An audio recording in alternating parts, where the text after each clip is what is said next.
Hi friends, ಎಲ್ಲರಿಗೂ ನನ್ನ YouTube ಚಾನಲ್ಗೆ ಸ್ವಾಗತ. ಫ್ರೆಂಡ್ಸ್, ಇವತ್ತು ನಾನು ಎಗ್ ಫ್ರೈ ಮಾಡಿದ್ದೀನಿ ತುಂಬ ಡಿಫ್ರೆಂಟಾಗಿ. ಬನ್ನಿ ರೆಸಿಪಿ ಏನು ಮಾಡೋದಂತ ನೋಡ್ಕೊಂಡು ಬರೋಣ. ಇವಾಗ ಒಂದು ಪ್ಯಾನಲ್ಲಿ 2 ಸ್ಪೂನ್ ಅಷ್ಟು ಆಯಿಲು, ಹಚ್ಕೊಂಡಿರೋ ಬೆಳ್ಳುಳ್ಳಿ, ಹಸಿಮೆಣಸಿನಕಾಯಿನ ಹಾಕ್ಕೊಂಡಿದ್ದೀನಿ.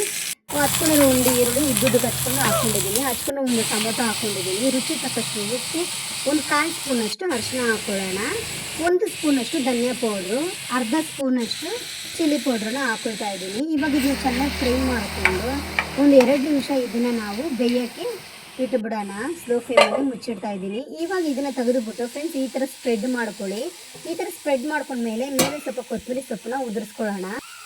ಮೇಲೆ ಈ ಥರ ಕೊತ್ತಂಬರಿ ಸೊಪ್ಪು ಉದುರಿಸ್ಕೊಂಡ್ಮೇಲೆ ನಾನಿವಾಗ ಒಂದು 3 ಟೊಮೊಟೊನ ಹೊಡೆದಾಕ್ತಾ ಇದ್ದೀನಿ. ಇದಕ್ಕೆ 3 ಟೊಮೊಟೊ ಹೊಡೆದಾಕ್ಬಿಟ್ಟು ನೋಡಿ ಈ ಥರ ಸ್ಪ್ರೆಡ್ ಮಾಡ್ಕೊಳ್ಳೋಣ. ಇವಾಗ ಒಂದು 2 ನಿಮಿಷ ಇದನ್ನ ಮುಚ್ಚಿಟ್ಕೊಳ್ಳೋಣ ಫ್ರೆಂಡ್ಸ್. ಒಂದು 2 ನಿಮಿಷ ಮುಚ್ಚಿಟ್ಕೊಂಡ್ಮೇಲೆ ಮತ್ತೆ ಓಪನ್ ಮಾಡಿ ಈ ಥರ ನೋಡಿ, ಈ ಥರ ಫುಲ್ಲು ಒಂದು ಆಮ್ಲೆಟ್ ಥರ ನಾವು ಇಟ್ಕೊಂಡು ಮತ್ತೆ ಇದನ್ನ ಮುಚ್ಚಿಟ್ಟು ಒಂದು 2 ನಿಮಿಷ ದಮ್ಮಿಗೆ ಇಟ್ಬಿಡೋಣ. ಇಟ್ಮೇಲೆ ನೋಡಿ ಈ ರೀತಿ ಆಗುತ್ತೆ. ಇದನ್ನು ನಾವು ಪಿಜ್ಜಾ ಕಟ್ ಮಾಡ್ತೀವಲ್ಲ ಆ ಥರ ಒಂದು 4 ಭಾಗವಾಗಿ ಕಟ್ ಮಾಡ್ಕೊಳ್ಳೋಣ.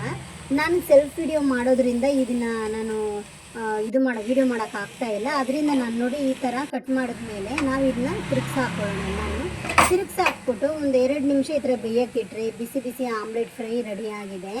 ಆಮ್ಲೆಟ್ ಫ್ರೈ ಅಂತಾದರೂ ಹೇಳ್ಬೋದು, ಎಗ್ ಫ್ರೈ ಅಂತಾದ್ರೂ ಹೇಳ್ಬೋದು. ಟೇಸ್ಟ್ ಮಾತ್ರ ತುಂಬ ಚೆನ್ನಾಗಿರುತ್ತೆ. ಚಪಾತಿಗಾಗಲಿ ಇಲ್ಲ ಹಂಗೆ ತಿನ್ನಬಹುದು, ಇಲ್ಲಾಂದರೆ ಚಪಾತಿ ಜೊತೆ ತಿನ್ನಬಹುದು, ಇಲ್ಲಾಂದರೆ ವೈಟ್ ರೈಸ್ ಜೊತೆನೂ ತುಂಬ ಚೆನ್ನಾಗಿರುತ್ತೆ. ಫ್ರೆಂಡ್ಸ್, ನನ್ನ ರೆಸಿಪಿ ನಿಮಗೆ ಇಷ್ಟ ಆಗಿದರೆ ಶೇರ್ ಮಾಡಿ, ಕಮೆಂಟ್ ಮಾಡಿ, ಲೈಕ್ ಮಾಡಿ. ನನ್ನ ಯೂಟ್ಯೂಬ್ ಚಾನಲ್ನ ದಯವಿಟ್ಟು ಸಬ್ಸ್ಕ್ರೈಬ್ ಮಾಡಿ. ನನಗೆ ನೀವು ಸಪೋರ್ಟ್ ಮಾಡಿ. ನೀವು ಒಂದ್ಸಲ ಮನೆಯಲ್ಲಿ ಟ್ರೈ ಮಾಡಿ ನೋಡಿ, ನನಗೆ ಕಮೆಂಟ್ ಮಾಡಿ. Thank you. Bye bye.